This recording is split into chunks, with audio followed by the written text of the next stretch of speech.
সাগর Rooney হত্যাকাণ্ডে আওয়ামী লীগ সরকার জড়িত। রুনির ভাই নওশের।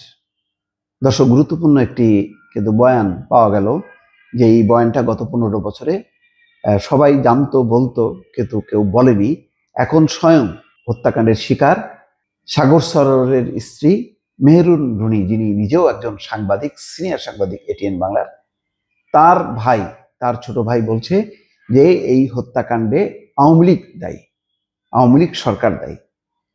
দর্শক, এটা কিন্তু সবাই জানেন যে যেমন আজকে আরেকটি রিপোর্ট করেছিলাম, সেখানে বলা হচ্ছে যে 2018 থেকে পরবর্তীতে 6 বছর র্যাব এটার ব্যাপারে কোনো তদন্তই করেনি, অর্থাৎ এই ফাইলটা টাচই করেনি।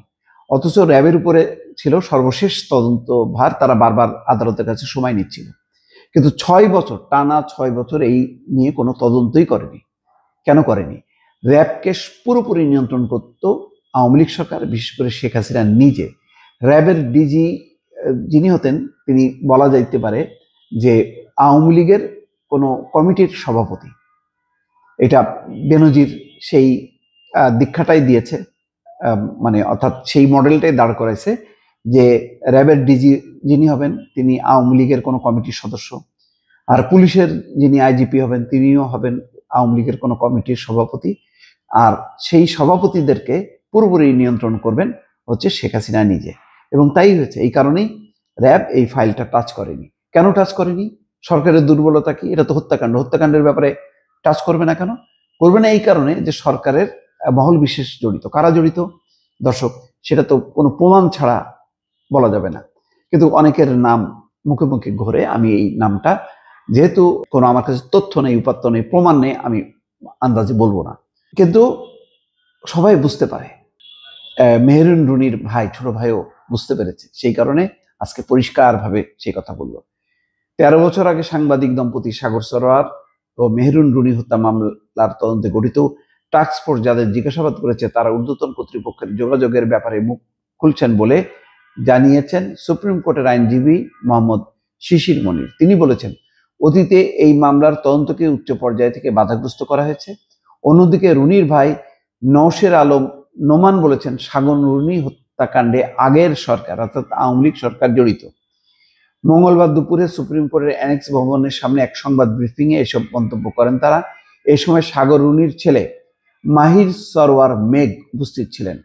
2012 সালের 11 ফেব্রুয়ারি রাজধানীর পশ্চিম রাজাবাজারের ভাড়া বাসায় খুন হয় মাছরাঙা টেলিভিশনের বার্তা সম্পাদক সাগর সরোয়ার ও এটিএন বাংলার জ্যেষ্ঠ প্রতিবেদক মেহেরুন রুনি। এই ঘটনায় রুনির ভাই নওশের আলম রোমান শেরেবাংলা নগরে থানায় একটি হত্যা মামলা দায়ের করে। তদন্ত শুরুর 4 দিন পর মামলা তদন্তভার পড়ে মহানগর ডিবি উপরে, গোয়েন্দা পুলিশের উপর। তবে 2 মাস পর ডিবি হাইকোর্টে ব্যর্থতা স্বীকার করে। এরপর হাইকোর্ট আদেশ তদন্তের র্যাব এই তদন্তের দায়িত্ব পায়।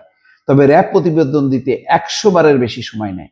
এমন পরিস্থিতিতে গত বছরের 23 অক্টোবর হাইকোর্ট এই মামলা তদন্তে একটি উচ্চ পর্যায়ে টাস্ক ফোর্স গঠন করতে স্বরাষ্ট্র মন্ত্রণালয়কে নির্দেশ দেয়। মন্ত্রণালয় গঠিত টাস্ক ফোর্স এই মামলা তদন্ত দেয় পুলিশ ব্যুরো অফ ইনভেস্টিগেশন অর্থাৎ পিবিআই কে। এই মামলার বাদীপক্ষ আইনজীবী হিসেবে গত বছরের সেপ্টেম্বরে শিশির মনিরকে নিযুক্ত করা হয়। শিশির মনির বলছেন, এটি চাঞ্চল্যকর এবং দুর্ভাগ্যজনক। 13 বছরও এই মামলা তদন্ত শেষ করে রহস্য উন্মোচন করতে পারেনি। আমি মনে করি এটি রাষ্ট্রীয় লেভেলে বড় ধরনের ব্যর্থতার ফল। দর্শক, আজকে মেহেরুন রুনির ছোট ভাই যে বক্তব্যটা দিয়েছে, সেটা কিন্তু অত্যন্ত সাহসের একটা কাজ।